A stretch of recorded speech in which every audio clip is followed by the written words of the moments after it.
মাত্র 9 মাসের মধ্যে ন্যায় বিচার পেল নির্যাতিতা নাবালিকা ও তার পরিবার।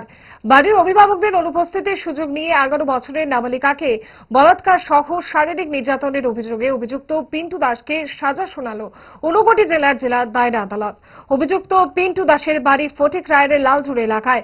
গত 10ই মার্চ এই ঘটনাটি ঘটেছিল কৈলাসহর থানা এলাকায়।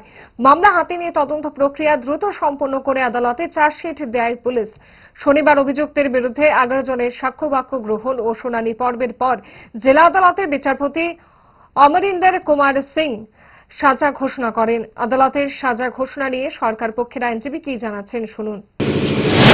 স্পেশাল জাজ অমরিন্দর কুমার সিং উনি এই একুশড পার্সন যিনি পিন্টু দাস, উনার ডাকনাম অরুণ, উনাকে আইপিসির সেকশন 342 অনুসারে 6 মাসের জেল এবং 1000 টাকা জরিমানা, অনাদায়ে 7 দিনের জেল এবং পক্সো আইনের সেকশন 6 অনুসারে উনাকে 20 বছরের জেল এবং 5000 টাকা জরিমানা, অনাদায়ে আরও 1 মাসের জেল এবং পক্সো আইনের সেকশন 8 অনুসারে আরও 3 বছরের জেল এবং 5000 টাকা জরিমানা, অনাদায়ে আরও 1 মাসের জেল।